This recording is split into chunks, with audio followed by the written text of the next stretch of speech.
my name's Lynn Interview, and I have been in SaaS sales for the past 9+ years or so. A little bit of a summary. I was recently working for a SaaS company in the greater Seattle area. Spent about 3.5 years there, and I specifically focus on the mid-market segment and also further narrowing it down with the healthcare and life sciences industry. And with the total 9 years or so that I have, about half or a little bit more than half has been in the healthcare background. So that's something I'm passionate about and typically like to specialize in if the organization has a healthcare team. Yeah, how would you say like your job hunt has been this time around versus like other job hunts you've been on? The economic uncertainty that's beyond our control has had a lot of impact on the job hunt, and it has been quite difficult compared to the past. So just to kind of quantify it and give you some ideas, typically in the last, let's say, 3 job hunts I had in the last decade or so, you would typically apply to, maybe 10, 15 companies that you are passionate about.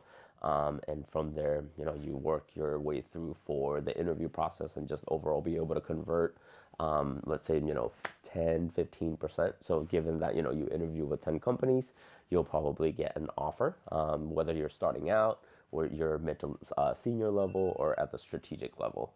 And now it's been a requirement for you to build up that pipeline of sorts for the organization. So you have to apply to 20, 30, 40 companies a week. And also the timing is different.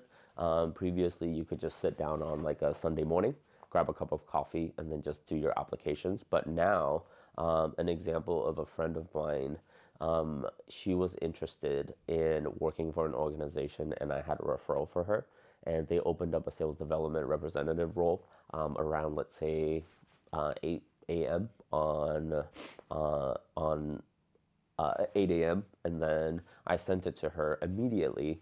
And she said, hey, I'm out and about. I'll be home in about 3 hours to fill out the application. Thank you for sending it to me. And then when she got home, she texted me and said, hey, the link's not working. And so I thought I had made a mistake, clicked on the link myself, and it was gone. So I used the internal communication tool to reach out to the recruiter who posted the SDR role. And she said, yeah, I think we got like 160 applicants within like 5, 6 hours, same day. And so we shut it down. So just the volume of people looking versus the volume of available jobs is significant, as in there's much less roles available with a lot of people looking. So don't get discouraged, and you just have to play the game with the market conditions today. Yeah, have you necessarily changed anything you've been doing? In my job hunt process this time, Yes. absolutely. So there are things that I'm two things. So number one, there are things that I'm amplifying. So just kind of to my point earlier, I've been networking more. I've been more mindful when reading a job description and being more mindful with the, let's say, cover letters and anything that I can do to stand out. A couple of good tips would be to send a thoughtful LinkedIn message. If the job application, let's say you're looking on LinkedIn, it shows the person that's posting it. And or if you have certain tools like Zoom Info, Discover.org, you may also be able to look up certain email addresses and be able to just stand out. So the first thing is do anything to stand out. And so the second thing, so first thing was amplifying what I normally do. Second thing is what am I doing differently? So I actually am working with a career coach. So the career coach specializes in either making a transition into a different role and or just doing what you do and just finding that next role, the next chapter of your career. And so the coaches are taught and well informed with current conditions. So a couple of deliverables that I worked on with the recruiter was number one, just overall revamping my resume. So numbers get picked up, especially in an account executive or a corporate sales role, when the HR teams use software to scan your resume. So if given it 120% of your effort as far as KPIs, performance, of course, these are things that get picked up and get recognized very, very quickly from the recruiting team. So those are some of the tips that I received. As well as another deliverable, just revamp my cover letters to make it a little bit more personable. And you have to be strategic because, like I mentioned earlier, you have to fill out a lot more applications for you to get that opportunity to have someone reach out to you. But also, you can't sit and take an hour for each job application. So you have to have some kind of efficient system. So networking as well as just getting help from people that are more in tune with the job market, whether it's their passion and or just simply their job. It's been a big help. So yeah, it sounds like you've been using a lot of like maybe tools or like assets you have. Maybe if you just want to list like maybe the top five like assets or tools that you've been using to just kind of help in your job search and just so people can have a quick access to that. Yeah, first thing top of mind is LinkedIn Premium.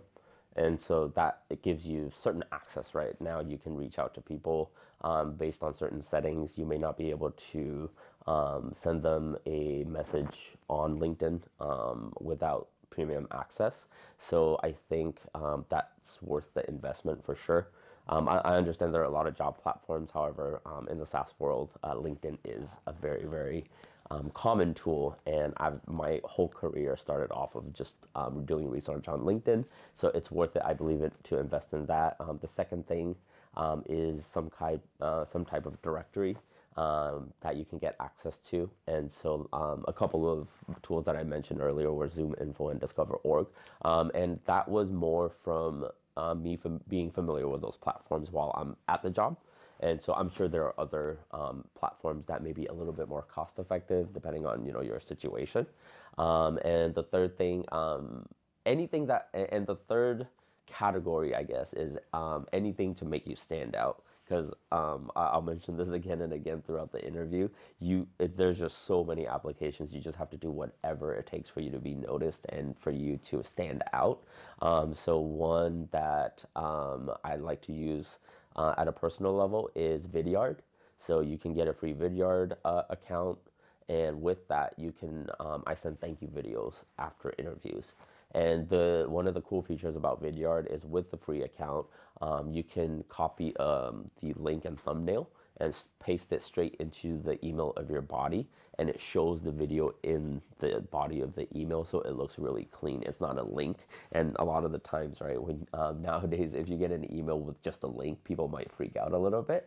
But as soon as they open up that email with the subject line Lintu dash thank you, and then they see the video with my face on it, they're more likely to click on it. And I've gotten feedback from some of my interviews saying, hey, this is above and beyond. And so in my experience so far, it's been going well. So overall, productivity tools, information tools to look up information, and also the media tools, so Vidyard, for example.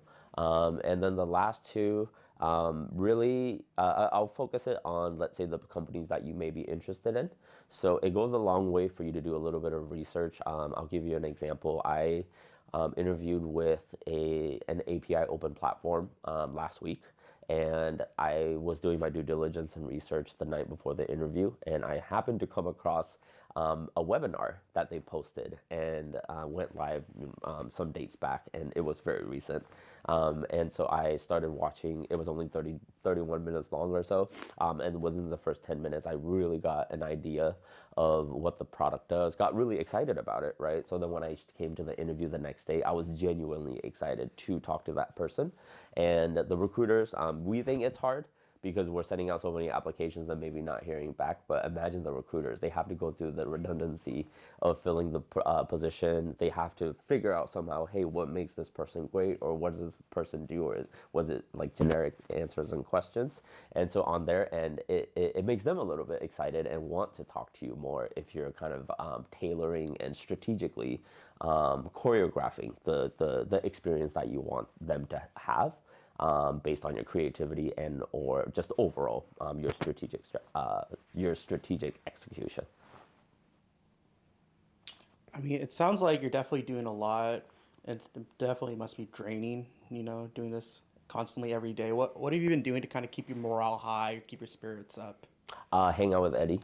So, Well, I mean, but besides that.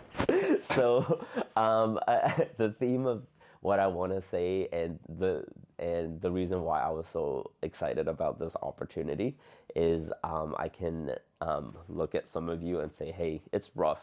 I've had days where I completely just went to bed um, at like 7 in the evening, just because it was really rough, and it's gonna be that way. And I'm a mid to senior level person with a track record of being in the top 20% or so for organizational performance in the AE role. And even for someone like me, there are people that are President's Club winners that are looking for roles right now. So it is tough. Don't give up. And if you feel like you're gonna give up, call a friend and call a friend that understands. In my experience, I have family members who I love and trust and would go to them for anything. However, this time I haven't, simply because they don't understand what's going on. So if you have someone that's just willing to listen to you on a personal level, great. And otherwise, really lean on the network that you have in the SaaS world. Call a friend, a former colleague, your mentor, and also really keep a balance. So I'm a big fan of the execution and kind of the strategy of put in that hard work and meaningful work for 50 minutes. Take a 5 minute breather. Just step away for a second, let it marinate, and then come back. So the balance is important. The network that you can rely on is important, and overall, I would also say keep a pulse on the industry as well. And so, whether, let's say, if you're interested in a healthcare, life science, sales role, really understand what's going on via LinkedIn or any other resource. So, Harvard Business Review is another great resource that's credible. And with that, one, it'll help you balance, and also leaning on the other people, especially with work from home environments and with that current layout. You can feel like you're kind of all alone and stuck on an island sometimes. And as soon as you pick up the phone and call that, account executive or sales development rep or manager friend, you'll see that they're going through a similar experience as well. So don't give up. And if you feel like giving up, call a friend. What would you say you've learned about yourself during this job hunt? Um, I do have a lot of grit and resilience. I've always shown that throughout my life. It's something that's required of me, especially in a very competitive industry and career path that I chose. And overall, yeah, I learned that I am resilient. I am patient, and if you're not, that's okay. Like I mentioned earlier, like maybe do something to balance out the quality of life with like meditation, yoga. Just go for a walk. If you have a furry friend, um, such as Munch, go hug them.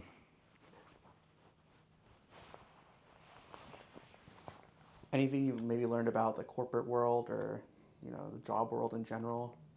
Yeah, I mean, behind every job application, every title, every use case are people. So as much as we're having challenges in the corporate world and job search at the moment, so are they. And so really empathize with them. That goes a long way. And just really understand that, hey, they're going through some tough times as much as we are. So we're all in it together. And when you can, of course, it's important to have that North Star of, hey, I need to get this. I'm going to do my research. I'm going to be well prepped. But also take a step back and just really empathize with the people and thank them for your time. And, beyond your words, it's the little things that matter, right? So do your due diligence to know a little bit about that person. So I mentioned in a previous question about just doing research so then you're well prepared, but also do your research to be like, hey, I met with someone this morning where they started as an account executive and now they're a regional vice president. And so just acknowledging that they've been with the organization for over 7 years. And they, even through the tough times, they were moving up in the corporate ladder, and they found success with their own way, or they found that window of opportunity. So it is a pleasure to be able to meet the people that are still in the game, and or maybe that never had to start looking in this current job hunt episode. And so focus on the people, focus on the job, and just take it one day at a time, one interview at a time. If you need, take it 5 minutes at a time. What would you say maybe are your best tips right now for job seekers? So really, really depend on your network, and really, really do your research. So there is a ton of research, and or just overall, hey, this is what's going on, right?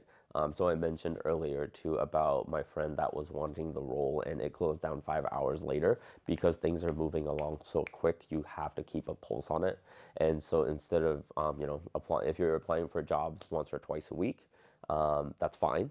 However, I would recommend that you split it up.